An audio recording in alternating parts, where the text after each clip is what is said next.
Assalamualaikum warahmatullahi wabarakatuh. Selamat datang siswa dan siswi SMK Pertiwi kelas 10, 11, dan 12. Perkenalkan, nama saya Muhammad Aji Prayoga Putra, guru PAI, salah satu guru PAI yang ada di SMK Pertiwi Sukamandi, yang memang akan menyampaikan beberapa materi tentang program kerja dari MGMP, karena guru-guru SMK Pertiwi ini adalah guru-guru yang sangat kreatif.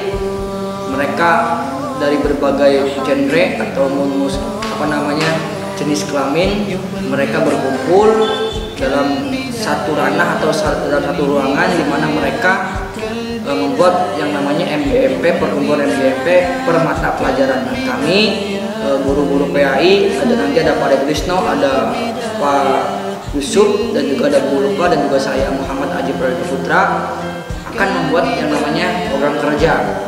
Dan bahkan ya mungkin ada guru-guru yang lain juga membuat program kerja, tapi kami sebagai guru PAI membuat program kerja dengan membuat program yaitu adalah BTQ atau baca tulis Quran, di mana BTQ ini akan mempermudah kalian untuk mempelajari Quran atau membaca dan juga menghafalkan Al-Quran.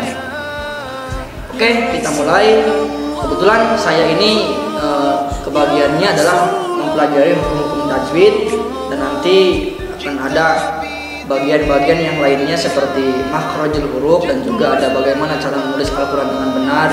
Dan cuman saya di sini kebagian untuk menjelaskan tentang tajwid. Oke, langsung saja. Kita mulai dari yang paling mudah untuk mempelajari BTQ atau tajwid.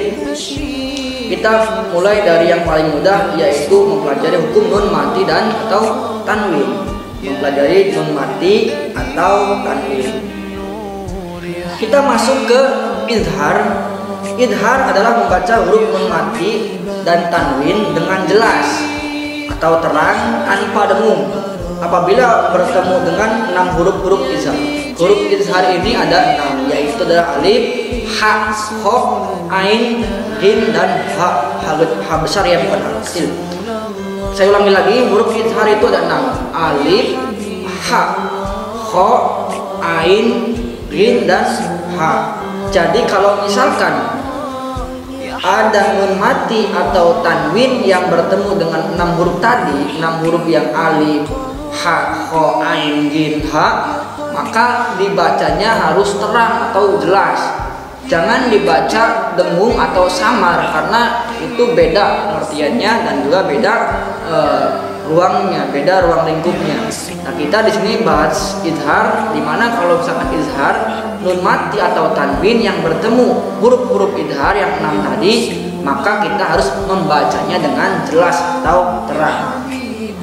Adapun contoh dari kalimat izhar yaitu adalah an'amna. An'amna. Nah, di sini an'amna, nun mati bertemu dengan ain. Ingat ya, jikalau ada nun mati bertemu dengan ain, nah, ain ini adalah salah satu huruf izhar, maka dibacanya harus jelas. Tidak boleh membaca samar begini, amna, tidak boleh, karena itu beda penjelasannya. Kita di sini izhar, dibacanya harus amna, jelas, amna. Oke, itu adalah salah satu contoh dari izhar. Adapun contoh yang kedua yaitu adalah yanha. Yanha. Nah, ketika nun mati nun mati bertemu dengan ha, maka dibacanya harus jelas, jangan dibaca dengung atau samar. Yang ha itu salah, yang benar adalah yanha. Itu pengertian atau contoh daripada izhar. Oke, yang kedua kita akan bahas idgham. Idgham ini secara bahasa berarti meleburkan atau memasukkan. Dalam hukum nun mati, idgham berarti meleburkan nun mati atau tanwin yang terkait dengan hukum nun mati dan tanwin. Adapun idgham itu terbagi menjadi 2. Ada idgham bila guna dan juga ada idgham biguna. Huruf-huruf idgham itu ada 6. Ya, ro, lam, mim, wawu, dan nun. Nah, untuk mempermudah kalian menghafal huruf-huruf idgham, kalian harus membaca dari 6 huruf tersebut, yaitu adalah yarmalun. yarmalun. Yarmalun itu semuanya dari ya sampai nun huruf idgham semua. Idgham terbagi menjadi dua. Kita bahas yang pertama adalah idgham biguna, ya, idgham biguna. Idgham biguna yang berarti dengung. Idgham biguna adalah meleburkan nun mati atau tanwin disertai dengung. Terjadi jika nun mati atau tanwin bertemu dengan huruf idgham, kecuali huruf idgham bila guna, ra, ro, dan lam. Nah, maka dari itu hurufnya ada 4 berarti ya, karena dikurangi huruf idgham bila guna. Huruf idgham bila guna itu ada 4, yaitu adalah ya, wawu, nun, dan ya, mim, ya, dan mim, ya, ada 4. Dan juga idgham biguna itu terbagi menjadi 2, hurufnya ada 2. Idgham biguna itu hurufnya ada 2, yaitu adalah ra, ro, dan lam.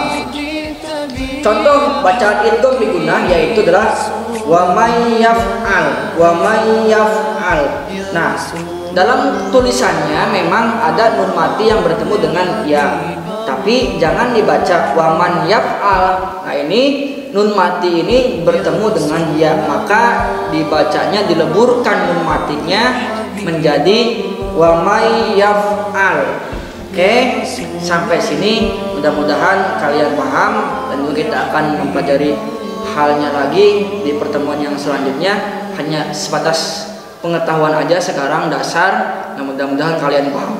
Oke, baik dari saya, kurang lebihnya mohon maaf. Assalamualaikum warahmatullahi wabarakatuh.